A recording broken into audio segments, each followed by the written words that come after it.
Hello ಸ್ನೇಹಿತರೆ, ಇವಾಗ ಈ ವರ್ಷದಂದರೆ ಹೋದ ವರ್ಷ ಕನ್ಫರ್ಮ್ ಆಗಿರ್ತಕ್ಕಂಥ ಗ್ರೂಪ್ ಬಿ ಹುದ್ದೆಗಳಿಗೆ ಸಂಬಂಧಪಟ್ಟಿರ್ತಕ್ಕಂಥ ಕೆಲವೊಂದಿಷ್ಟು ಮಾಹಿತಿಗಳನ್ನು ಮತ್ತು ನೆಕ್ಸ್ಟ್ ಕಾಲ್ಫಾರ್ಮ್ ಯಾವ ರೀತಿಯಾಗಿ ಆಗ್ಬೋದು, ಯಾವಾಗ ಆಗ್ಬೋದು ಅನ್ನೋದ್ರ ಬಗ್ಗೆ ಸ್ವಲ್ಪ ಡಿಸ್ಕಸ್ ಮಾಡೋಣ.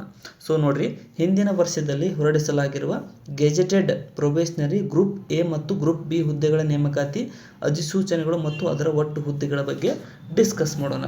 ನೋಡಿರಿ, 2011ರಲ್ಲಿ ಎಷ್ಟು ಪೋಸ್ಟಿಗೆ ಕರೆದಿದ್ರು? 362 ಹುದ್ದೆಗಳಿಗೆ ಅರ್ಜಿಯನ್ನು ಆಹ್ವಾನಿಸಲಾಗಿತ್ತು. ಅದೇ ರೀತಿ 2015ರಲ್ಲಿ ನೋಡಿರಿ 464 ಹುದ್ದೆಗಳಿಗೆ ಅರ್ಜಿ ಆಹ್ವಾನಿಸಲಾಗಿತ್ತು. ಗ್ಯಾಪ್ ನೋಡಿಕೊಡ್ರಿ ಎಷ್ಟಿದೆ ಅಂತ.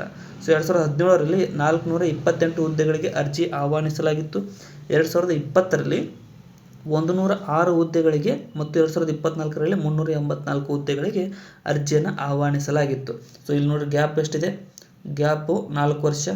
ಒಂದು ನಿಮಿಷ ಪೆನ್ ತಗೋತೀನಿ. ಗ್ಯಾಪ್ 4 ವರ್ಷ.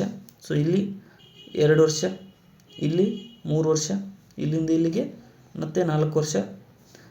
ಈ ರೀತಿಯಾಗಿ 2 ಅಥವಾ 4 ವರ್ಷದ ಒಳಗಡೆ ಆ ರೀತಿ ಕನ್ಫರ್ಮ್ ಆಗ್ತಾ ಬಂದಿದೆ. ಬಟ್ ಇವಾಗ ಸಡನ್ ಏನಪ್ಪ ಅಂತಂದರೆ ಸ್ವಲ್ಪ ಸ್ಟಾಪ್ ಆಗಿರ್ತಕ್ಕಂಥದ್ದು.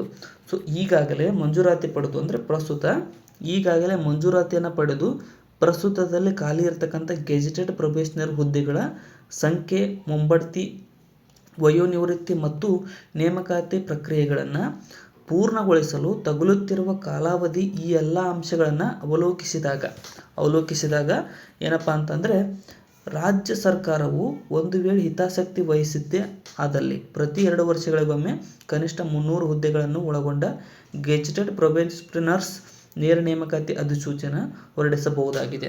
ಆಲ್ರೆಡಿ ಹೊರಡಿಸಿದ್ದಾರೆ, ಮುಂದೇನು ಹೊರಡಿಸ್ತಾರೆ ಸ್ನೇಹಿತರೆ.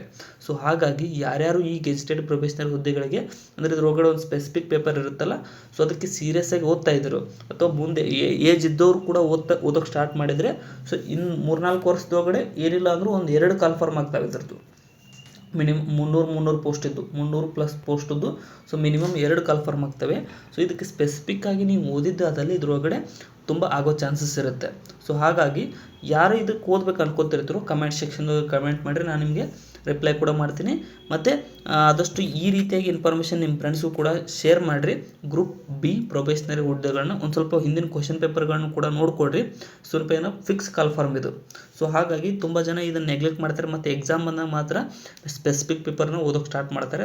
ಆವಾಗ ಅವ್ರಿಗೆ ಟಫ್ ಅನಿಸಿ ಮಾರ್ಕ್ಸ್ ಬರೋದಿಲ್ಲ.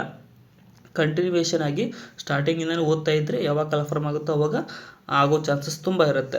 ಹಾಗಾಗಿ ವಿಡಿಯೋನ ನಿಮ್ಮ ಫ್ರೆಂಡ್ಸ್ಗೆ ಶೇರ್ ಮಾಡಿರಿ. ಮತ್ತು ಗ್ರೂಪ್ ಬಿ ಪೋಸ್ಟ್ಗಳದ್ದು ಹಿಸ್ಟ್ರಿ ತೆಗೆದು ನೋಡಿದರೆ ಪ್ರತಿ 2-3 ವರ್ಷಕ್ಕೊಂದ್ಸಲ ಆದರೂ ಕನ್ಫರ್ಮ್ ಆಗಿರ್ತಕ್ಕಂಥ ಹಿಸ್ಟ್ರಿ ಇದೆ. ಹಾಗಾಗಿ ಅದಕ್ಕೆ ಓದ್ಕೊಡ್ರಿ ಅಂತ ಹೇಳ್ತಾ ಇಲ್ಲಿಗೆ ಈ ವಿಡಿಯೋನ ಮುಗಿಸ್ತಾ ಇದ್ದೇನೆ. ಈ ರೀತಿಯಾಗಿ ಡೈಲಿ ಅಪ್ಡೇಟೆಡ್ ವಿಡಿಯೋ ಬರ್ತಾ ಇರುತ್ತೆ. ಸಬ್ಸ್ಕ್ರೈಬ್ ಮಾಡಿಕೊಡ್ರಿ, ನಿಮ್ಮ ಫ್ರೆಂಡ್ಸ್ಗೆ ಶೇರ್ ಮಾಡಿ. Thank you so much.